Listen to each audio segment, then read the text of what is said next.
everybody, I'm Tara from Crooked Row, and today we've actually had a bunch of requests to show you how to braid garlic, and this would also work for onions.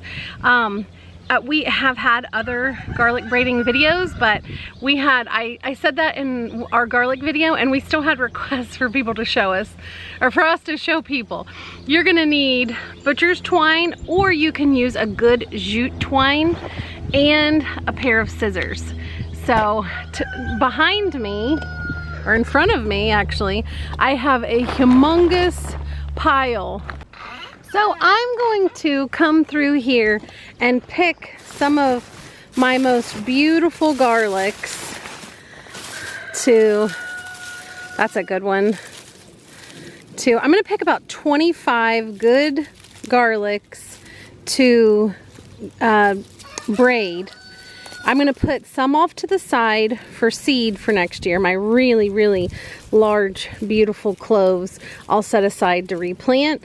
And then I will have down to my next ones, I will have the great ones to braid. And then the ones below that, like the ones that maybe don't have any, like sometimes they get cut here or something, those I'll trim up and I put in a beautiful bowl, and I'll show you when that's all finished. But for now, let's go ahead and pick through our harvest.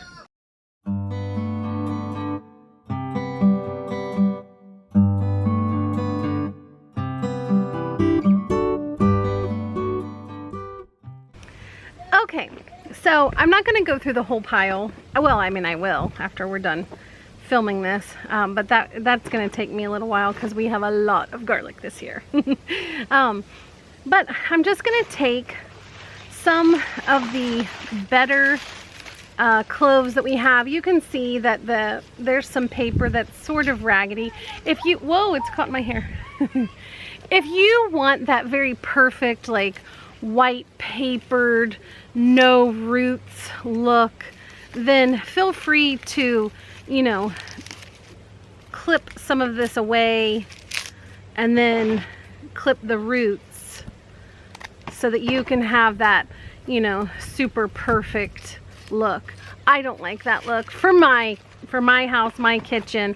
I like that look in some, you know, settings. Clearly, if you have that very like modern kitchen, you may not want a big rustic braid of garlic, and you'll want to go for a more like uniform look if you can. So I'm going to go ahead and get my garlics ready, and then I'll show you how I braid them. I definitely clip a lot of the roots off just because there's a lot of dirt still left in the roots, and so I kind of like to get that off if I can. But I'm going to pull out the 25 that I'm going to use, and I'll get back with you.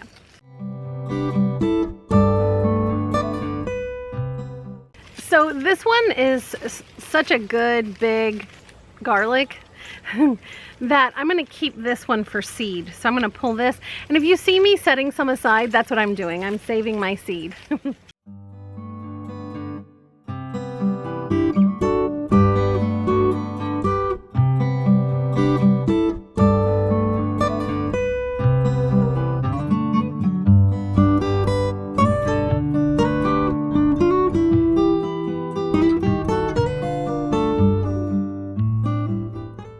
Okay, now that they are snipped, they've had their little haircut, we are ready to go.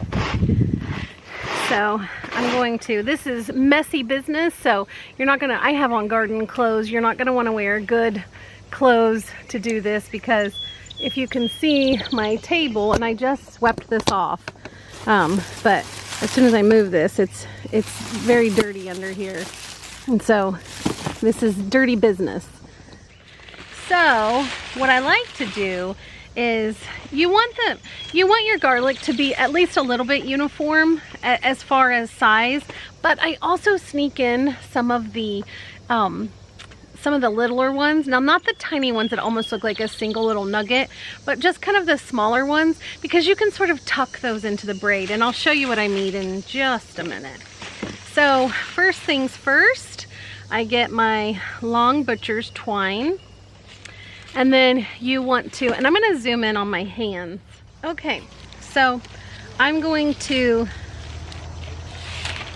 take 3 of my beautiful garlics. And so how I like to do this, make sure you give yourself plenty of room. And it's just because this part ends up being a little cumbersome. And some people trim those. I like them, but some people trim them. So what you want to do is you want to start off with 2, and you kind of crisscross them. So if you can see that, you're starting with 2 of these crisscrossed. And then I'm going to put a 3rd one right here. Now, I like to keep these, so when these lay down, because they're going to be against a wall or a door or wherever you hang these. So these first 3 are the ones that you're essentially going to be working with. It's just like a normal hair braid, but I like to, okay, so let's do this again. And I'm going to start with my first 2, and then I'm going to come and I'm going to tie them together.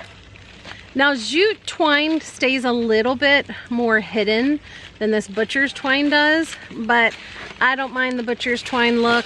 I kind of like it. It's all a kitchen product, so I'm good. So you put this one in the middle, and I just wrap these. You can every once in a while go ahead and tie them again, and just to make sure that they're good and solid. And I'm just doing normal knots. There's no special knot here. I'm just slipping this through so that you have a nice tight braid. Here's what you have so far. I'm going to turn it around so you can see that I've just tied them together.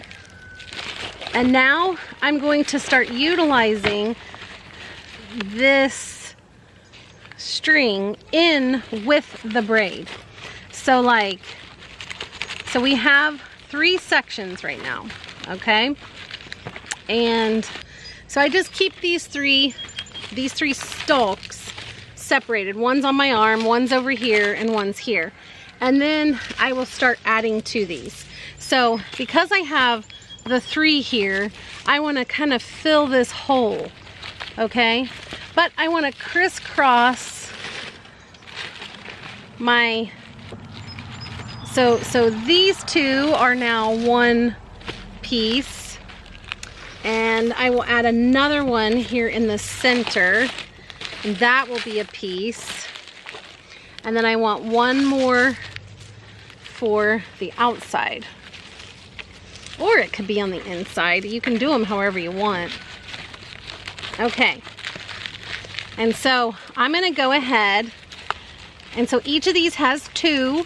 I'm going to go ahead and start actually braiding them, okay? And it's just, you know, making sure that someone's always in the middle and 2 are on the sides, okay? And you can always adjust. You can pull these stalks back through if you find them getting loose. But again, this is going to be one-sided, and I don't always do 1, 2, 3 in the middle. Wherever there seems to be a gap is where I will add one. Okay? So again, we've got right, middle, and left. Okay? So now I will braid again.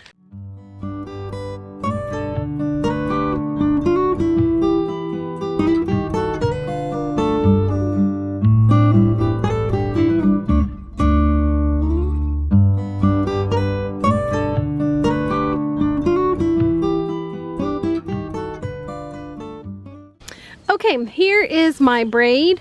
Now, some people like for their braid to be like where there's clearly a middle row and there's clearly side rows. I don't like that. If you know anything about me on this channel, I love rustic, I love antique, I love things that's why I don't rub this off. This is just stained by dirt. It's not a fungal disease or anything, but I love for because see, if you just pull this off, there's white underneath. It's a little dirty. But I like it to have that look to it, like you've just pulled it out of the garden. I think it's absolutely beautiful. But there you have it. And you can like play around. I have seen people who take dried sage or, you know, different dried herbs and intersperse it with this, or some people like to put bows at the top. You could even put a cute like burlap bow at the top of this. That would be cute as well. But it's your own creation. You do whatever you want.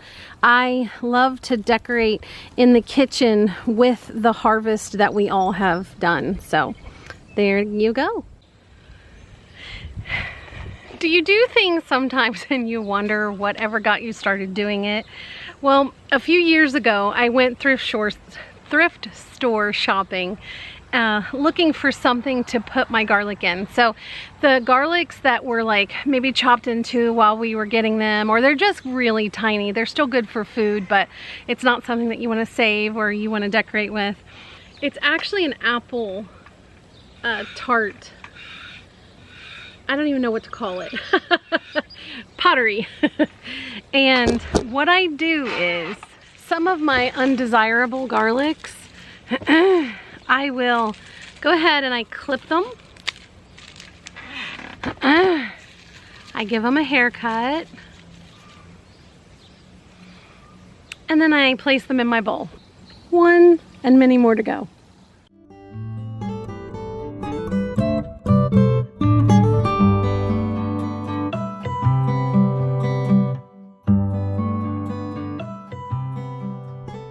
Okay, here is our beautiful mound of elephant garlic seed. I mean, we could use this as elephant garlic too, but we're trying to get a very large field of elephant garlic going, and this is going to go right in a burlap sack right now.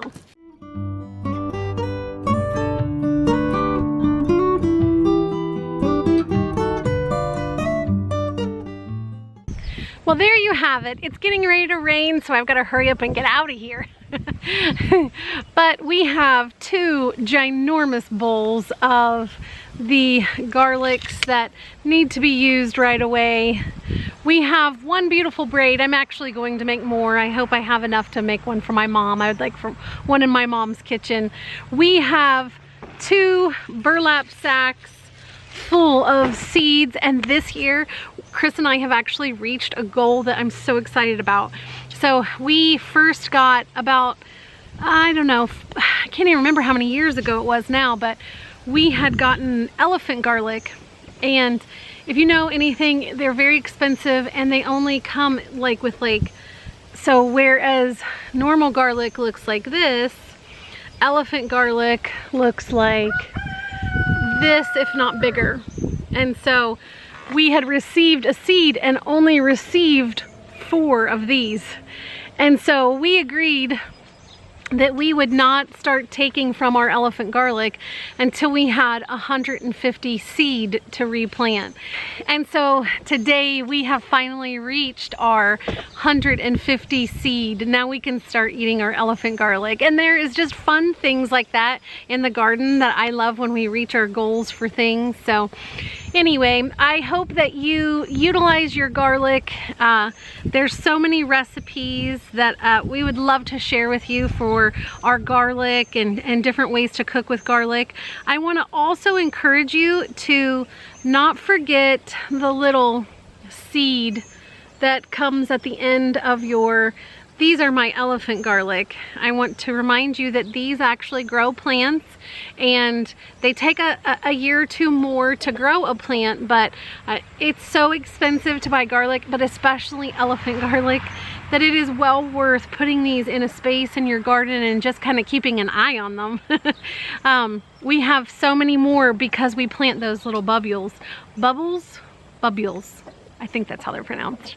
But I also want to encourage you to use your your garlic as decoration. I'm going to swivel the camera around so that you can see exactly what I'm talking about. This looks so cozy and beautiful next to the stove. I love to see a big bowl of garlic or onions next to your stove. Of course, the braid hanging is always such a pretty option too. But this is just so cozy. This is such a cozy look. So that we have come to the end of our garlic. In just a couple months it's going to be time to replant them again, so don't forget to gather your seed. I absolutely love this time of year because we're all actually seeing the fruits of our labor. I want to also encourage you, if this is too much trouble for you, you can also just snip your garlic down, something like this, and Amazon and other websites sell mesh bags where you can just throw them in a mesh bag and hang them in a cool, dark place too. So don't think that you have to do something special or fancy. Clearly, all my garlic piled in a bowl is nothing special or fancy. We just kind of trimmed it up and threw it in there. And I love it. I love it. I think it looks great. So remember, if we can harvest and beautify our kitchen with our garlic and our different types of produce, anybody can. Thanks. Bye. If you like this video, give us a thumbs up. And if you want to see more, then please subscribe.